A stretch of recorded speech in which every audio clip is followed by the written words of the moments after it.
Haleluya. Salam sejahtera, salam sehat, dan salam bahagia buat kita sekalian. Selamat pagi Bapak Ibu Saudara yang kasih. Puji Tuhan, kita bersyukur pagi hari ini kita boleh kembali mendengarkan renungan singkat ya. Puji Tuhan, tema firman Tuhan pada saat pagi hari ini adalah carilah Tuhan maka kita akan hidup.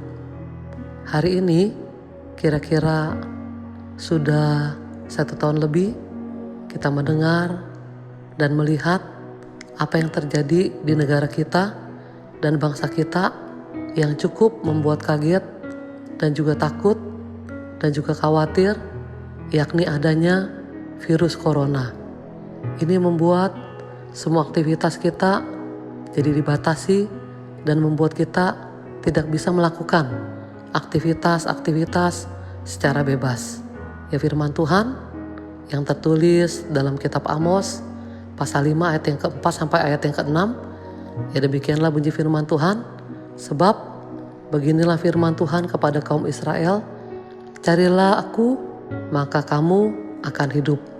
Janganlah kamu mencari Betel, janganlah pergi ke Gilgal, dan janganlah menyeberang ke Beersheba. Sebab Gilgal pasti masuk ke dalam pembuangan dan Betel akan lenyap. Carilah Tuhan maka kamu akan hidup, supaya jangan ia memasuki keturunan Yusuf bagaikan api yang memakannya habis, dengan tidak ada yang memadamkan bagi Betel. Ya, puji Tuhan. Ya, di sini dari ayat yang ke-4 dan ayat yang ke-6 ditegaskan, ditulis sampai 2 kali oleh Nabi Amos. Ya, dikatakan carilah aku maka kamu akan hidup. Ya, berarti penegasan, pengulangan di mana kita harus berusaha untuk mencari Tuhan, maka kita akan menerima kehidupan. Ya, baik itu kehidupan di dunia ini, begitu juga di saat kapanpun Tuhan panggil, kita akan menikmati hidup yang kekal di surga yang mulia. Ya, Nabi Amos di sini menulis kitab ini khusus untuk bangsa Israel yang seringkali melupakan Tuhan, yang seringkali jauh dari Tuhan, yang seringkali meninggalkan Tuhan, yang seringkali merasa diri hebat, kuat, sanggup, mampu, sehingga tidak lagi mengutamakan dan mencari Tuhan. Ya, oleh sebab itu, ya, Nabi Amos pun memberikan kepada kita untuk selalu kita berusaha, ya, mengajarkan kepada kita untuk kita mau selalu ya mencari Tuhan, supaya kita boleh memperoleh kehidupan. Ya, puji Tuhan. Ya, dikatakan ya jangan kita mencari Betel, jangan juga kita pergi ke Gilgal, jangan juga kita menyeberang ke Beersheba. Ya, pada saat pagi hari ini kita akan belajar. Yang pertama, jangan mencari Betel. Berbicara Betel ini tentang rumah Tuhan. Ya, pada waktu itu Betel adalah pusat dari penyembahan orang-orang Yahudi di Israel. Ya, jadi jangan kita mencari tempat ibadahnya, rumah ibadahnya.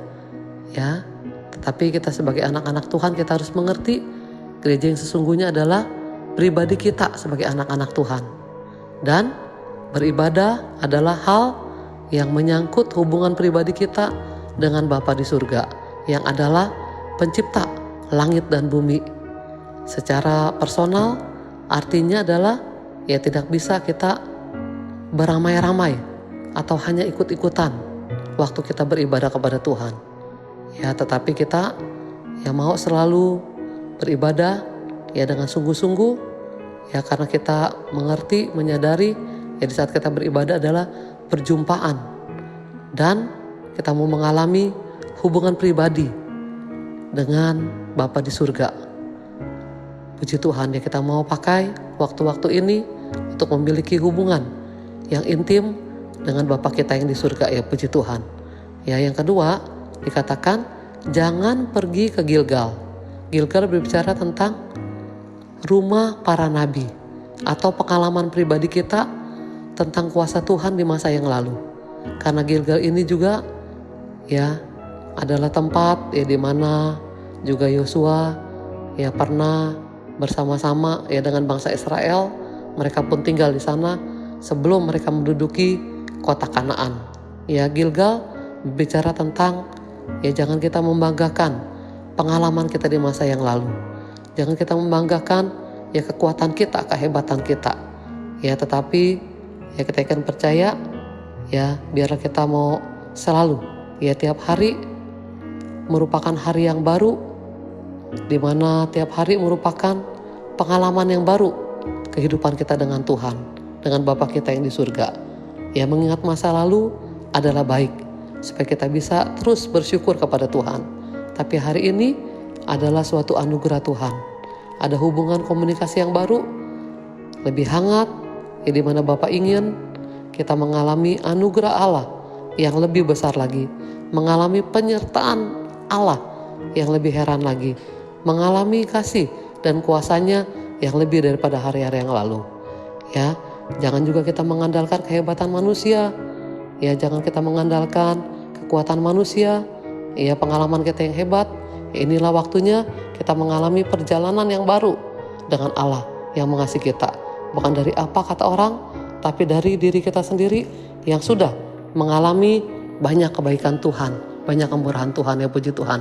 Yang ketiga, jangan kita menyeberang ke Beersheba. Ini berbicara tentang bagaimana di saat Ishak menghadapi kelaparan di negerinya, maka dia bersama-sama dengan keluarganya pergi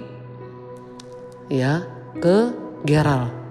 Disitulah dia menumpang sebagai orang asing, dan disitulah Ishak bersama-sama dengan hamba-hambanya berusaha keras untuk kembali menggali sumur-sumur daripada Bapak Abraham yang sudah ditutup oleh orang-orang Gerar. Disitulah salah satunya adalah yang bernama sumur Beersheba.